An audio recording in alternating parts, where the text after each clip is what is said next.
Bonjour. Bonjour à vous tous.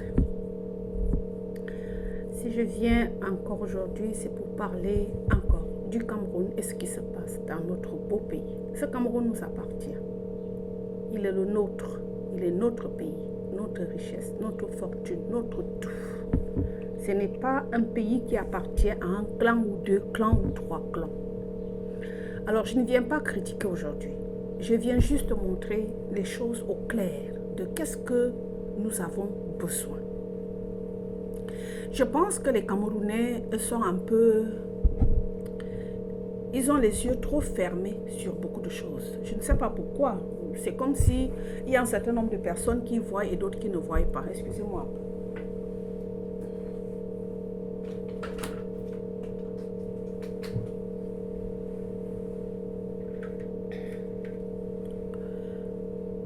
Notre beau pays est un pays qui vit sur le coup de la peur. Les gens ont terriblement peur parce que nous avons en face de nous des meurtriers, des personnages sans pitié, qui n'ont pitié de personne. Ils tuent, ils boivent du sang, ils mangent les parties du corps humain, ils font ci, ils font ça, on ne sait même plus à quoi vouer. Nous sommes tous assis par terre. On ne comprend plus. Le pays a changé. Ce n'est pas la faute de Paul Biya. C'est seulement que nous tous, nous pouvons nous tromper. Il s'est trompé. Il a fait confiance à des êtres humains comme lui. Mais il ne savait pas que c'était des animaux.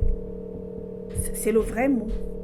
Il ne savait pas qu'il avait affaire aux animaux, aux cannibales même, je dirais. Parce que là, nous avons affaire aux cannibales qui mangent les autres, qui boivent le sang des humains, et qui mangent, qui se nourrissent de la chair humaine, et qui mangent même les cacas. D'autres même qui voyagent et qui ne chient pas dans les WC normaux. Ils collectent leur caca dans les serviettes d'hôtel et ils mettent tout dans les valises. On connaît leur nom, mais on n'est pas là pour ça. C'est leur vie privée, ça ne nous concerne pas. On n'a pas besoin de parler d'eux, on n'a pas besoin de regarder leur vie, on n'a pas besoin de regarder qu'est-ce qu'ils font et qu'est-ce que... Nous voulons juste avoir un Cameroun propre pour la jeunesse. Parce que le problème qui se passe en ce moment, c'est que la jeunesse est en train de mourir. La jeunesse meurt. Alors, quel avenir pour nos enfants? Quel avenir pour nos enfants quand nous parlons des choses de cette nature? Nos enfants n'ont plus de vie. Excusez-moi, excusez-moi. Nos enfants, oh là là, nos enfants n'ont vraiment plus de vie. Et il faut qu'on trouve une solution. Nous avons un marteau qui tue nos enfants intellectuels parce que l'enfant a étudié, un enfant des parents pauvres. Beaucoup qui sont au pouvoir aussi sont issus des parents pauvres, vraiment pauvres, mais alors pauvres. Mais ils sont allés là-bas, ils ont oublié leur souffrance. Ils ont oublié leur souffrance. Maintenant, ceux qui sont en train de s'enivrer des kitoko, des fofos, tous ces alcools empoisonnés et que le gouvernement accepte que ces alcools circulent encore jusqu'aujourd'hui. Je ne sais pas qu'est-ce que le gouvernement gagne sur ces alcools qui sont en train de tuer nos enfants. Les jeunes meurent, les adultes meurent, même les fonctionnaires meurent parce qu'ils trouvent que c'est seulement 100 francs. Ils ont tous des petits salaires de catéchistes.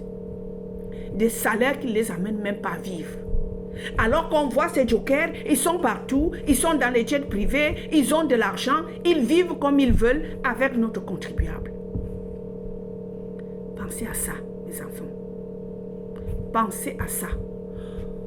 Regardons comment nous pouvons mettre fin à cette situation. Je vous le répète, insultez-moi, dites tout ce que vous voulez, je m'en fous. Je vous dis éperdument, je m'en fous. Les mots que je suis en train de sortir là, vous allez les regretter un jour. Parce que vous irez encore et regarder mes vidéos et vous allez écouter ce que je suis en train de dire. Et vous allez croire à ce que je dis quand nous serons face à la vérité. Vous voyez comment Étudie bouge. Les cachettes, tous ceux qui étaient en cachette sont en train de sortir de leur cachette. Nous voyons les candidatures qui sortent de ci et là, des gens qui trompent même que les enfants ont cotisé, et les enfants ont eu 40 millions parce qu'ils veulent se présenter aux élections. Vous voyez comment l'être humain est méchant. Vous voyez jusqu'où nous sommes en train d'aller. Parce que eux, ils veulent conduire ce bateau jusqu'à boire tout le sang des Camerounais. Je pense qu'il est grand temps qu'on tape la main sur la table pour leur dire là où ils sont cachés, sortez de cette cachette. Ça suffit maintenant. Trop, c'est trop. On en a marre. Mais je reste sur ma position. Je vous dis, ceux qui ont servi dans le gouvernement de Paul Biya, ce sont des tueurs. Et si nous acceptons encore prendre un qui a servi dans le gouvernement de Paul Biya, nous sommes tous morts. Ça sera la continualité.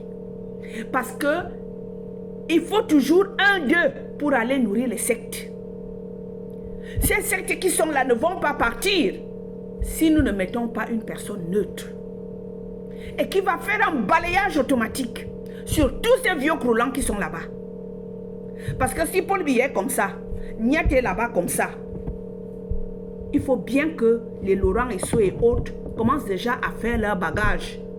Parce que tous ceux qui sont là-bas,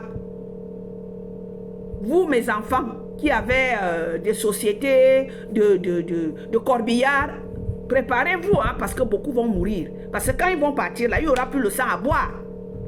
Ils vont mourir comme des mouches. Ils vont mourir. Les réclamations seront énormes. Ils n'ont encore rien fait. Je vous le dis, ils n'ont encore rien fait. Le sorcier, quand tu lui parles fort, il tremble. Parce qu'au commencement était la parole et la parole était Dieu. Armez-vous des mots et des mots justes. Ayez Dieu avec vous et la compassion, la force, le dynamisme. Je vous dis, nous y arriverons. Nous y arriverons. Ça là, ça ne va pas nous dépasser. Ils doivent tous sortir. Je pense qu'il est grand temps que les jeunes prennent un rendez-vous. Un rendez-vous démocratique pour mettre fin à cette situation. Parce que la situation dure et le théâtre ne fait que se multiplier. Biya ne peut plus gérer le Cameroun. Biya est fatigué. Biya est fatigué. Vous avez déjà vu une pile plate qui coule déjà l'eau. Elle ne peut plus fonctionner. Même si tu chauffes comment, même si tu mets même dans la glace, ça ne chauffe plus.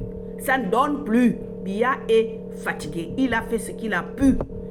Mais il s'est entouré de cannibales. Que ces cannibales, comme ils aiment boire le sang, Biya encore là, ils peuvent boire son sang. Mais le sang de nos enfants, nous ne voulons plus. Et tous ceux qui ont servi avec Biya, nous ne les voulons pas aussi. Biya part avec sa délégation.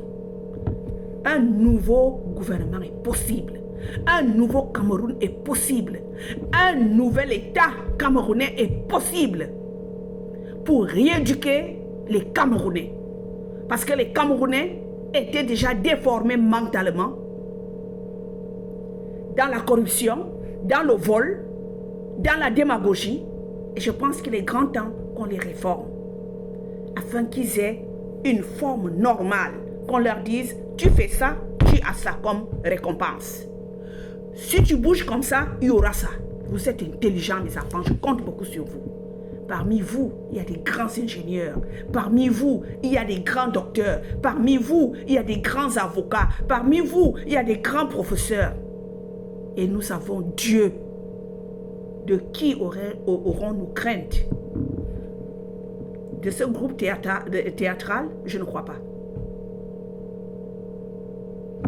Soyons forts et dévoués pour attaquer. Ensemble, nous devons prendre un rendez-vous démocratique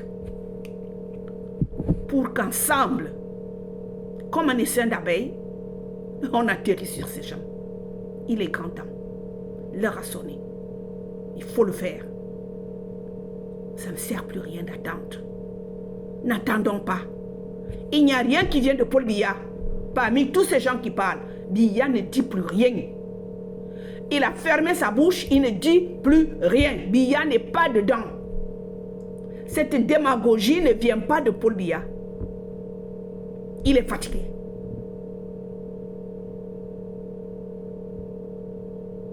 Alors, mettez-vous à l'œuvre. Mettons-nous à l'œuvre. L'heure est au contrôle. Il est grand temps. Ne perdons plus le temps. Merci beaucoup.